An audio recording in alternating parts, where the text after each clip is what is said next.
Boa noite, graça e paz a todos os meus amigos do YouTube, graça e paz a todos os meus amigos do Facebook, a todos que acompanham esta publicação.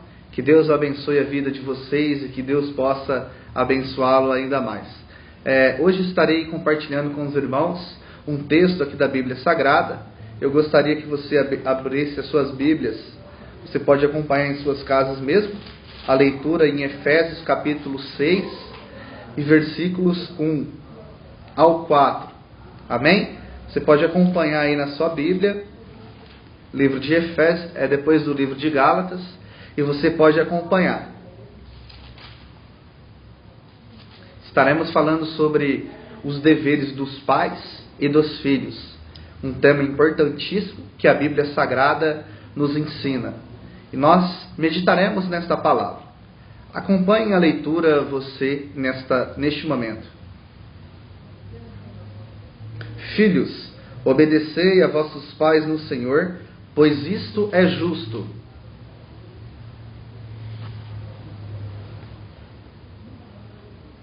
Honra teu pai e a tua mãe, que é o primeiro mandamento com promessa, para que te vá bem e seja de longa vida sobre a terra. E vós, pais, não provoqueis vossos filhos a ira, mas criai-os na disciplina e na admoestação do Senhor. Meus queridos, meus amados, nós sabemos que a situação da família em nosso país não está muito fácil, não é verdade? Nós vemos muito cedo adolescentes indo para o mundo do crime, indo para o mundo aí das drogas, se prostituindo cada vez mais cedo, moças com 11, 13, 15 anos engravidando, e isso vem preocupando os pais, principalmente os cristãos, que se preocupam aí com seus filhos, que se dedicam na criação dos seus filhos.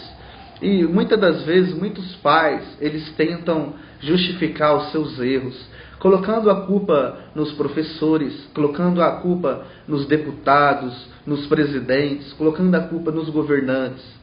E também até colocam a culpa em alguns pastores, ou até mesmo nos professores da escola dominical. E na verdade não é desta forma que a Bíblia nos ensina. Não é assim que a Bíblia nos informa. Nós sabemos que a responsabilidade da criação dos filhos é somente dos pais. Não é o pastor, não é o professor da escola secular e da escola dominical que é responsável pela criação, ou que são responsáveis pela criação dos nossos filhos. E somos nós. E aqui no livro de Efésios, capítulo 6, no versículos 1 ao 4, vai nos dizer isso. E no versículo 1 que nós acabamos de ler, está trazendo uma mensagem aos filhos. Filhos, obedecei a vossos pais no Senhor, pois isto é justo. Isto o quê? A obediência. Então o apóstolo Paulo está falando que é justo, é correto obedecer aos nossos pais. Então a obediência, até o pastor que faleceu na década de 90, o pastor John Stott, ele vai nos dizer que a obediência, ela é natural do ser humano. E ele vai dizer também que a desobediência, ela é antinatural. A desobediência, ela é rebeldia contra Deus. Então, todos que desobedecem aos pais, automaticamente, naturalmente, também está desobedecendo ao próprio Deus. Porque os pais foi a forma de Deus, o próprio Deus, educar a todo ser humano. Então, a partir do momento em que nós desobedecemos nossos pais, estamos em rebeldia contra Deus. E a palavra de Deus, ela é enfática em dizer que a rebeldia, ela é comparada com o pecado da feitiçaria, com a prática da feitiçaria. Olha só a gravidade da desobediência. Então, o que acontece? Todo filho que obedece aos pais, certamente, ele vai ter muitas bênçãos na vida dele. Ele vai ter muitas coisas boas. E uma dessas coisas boas que as crianças, os filhos recebem, algumas das bênçãos, é a longevidade. O que é a longevidade?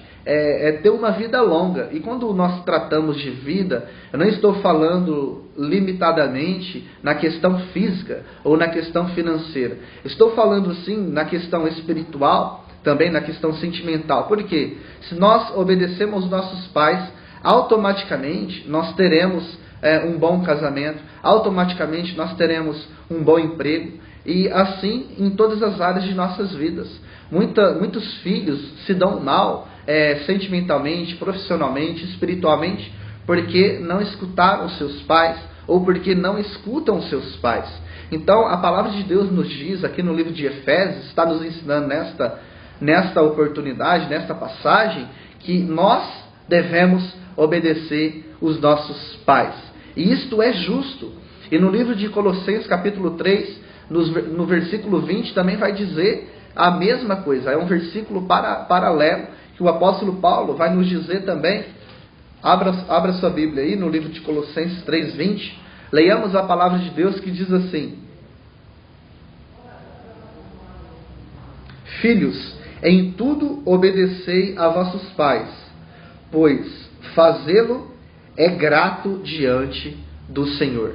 Olha só a palavra de Deus como ela é interessante.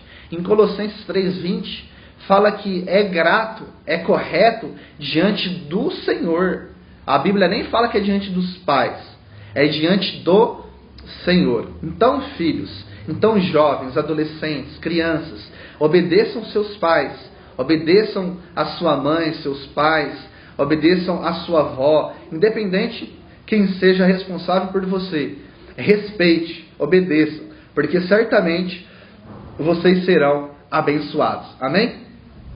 Vamos aqui para o próximo versículo, voltando aqui no livro de Efésios. Olha só o que diz aqui no versículo 2. Honra a teu pai e a tua mãe, que é o primeiro mandamento com promessa. Então o apóstolo Paulo está voltando aqui no livro de Êxodo, se eu não me engano, e no livro também de Deuteronômio. O apóstolo Paulo vai falar que Moisés falou na lei de Moisés, né, na lei que a Deus revelara para ele, sobre a questão de honrar o pai e mãe. Isso era tão levado a sério na lei de Moisés, que um filho que se rebeliava contra o teu pai ou contra a tua mãe, ele era apedrejado. Olha só a gravidade da desobediência aos pais na lei de Moisés. E hoje o que nós temos, quem desrespeita, quem se rebelia, até mesmo quem desobedece aos pais, também sofrem as mesmas consequências. Talvez, obviamente, que não são apedrejados, não são mortos pela desobediência aos pais, mas isso acarreta durante o processo da vida deste filho que é desobediente. Como eu já citei anteriormente, vai ter um casamento péssimo, vai ter uma vida infeliz. Então este é o preço da desobediência nos dias atuais. Estamos debaixo da graça? Estamos, mas isso não quer dizer que não vai acontecer nada conosco. Isso não quer dizer que nós seremos desobedientes e ficará por isso mesmo, porque Deus, Ele é amor, mas também Ele é justiça. A palavra de Deus vai nos dizer que a ira de Deus, ela é derramada, despejada sobre os filhos da desobediência. Obviamente que está também falando sobre a segunda morte, que vai ser, a ira de Deus vai ser derramada sobre aqueles que não o aceitaram, sobre aqueles que foram desobedientes durante as suas vidas e passarão ali a eternidade no lago de fogo, eternamente. Ali haverá ranger de dentes e muitas dores, tristeza e sofrimento. Então, honrar pai e mãe, o que é? Não é só fazer o que eles pedem. Honrar pai e mãe é amá-lo, é respeitá-lo, é cuidar deles quando eles precisam, é obedecê-lo em tudo, não só naquilo que eles nos pedem. É obedecer sem ter a necessidade deles estarem exigindo a obediência. Então, é obedecê-los naturalmente, é obedecê-los com amor, com carinho, com benignidade. Então, isso é honrar pai e mãe. Até a psicologia fez um estudo, até o IBGE também fez alguns estudos, que muitos idosos que estão nos asilos tem os seus filhos vivos. Então isso é um descaso, isso é uma prova de que muitos filhos, que esta nova geração não honra pai e mãe, e isso está no meio cristão. Então é muito importante que nós façamos diferente, que nós que temos o amor de Deus, que temos a graça do Espírito Santo de Deus, a graça de Jesus, que nós possamos fazer diferente, que nós possamos cuidar de nossos pais, que nós possamos realmente fazer a vontade de Deus, e a vontade de Deus é que honremos os nossos pais. Amém?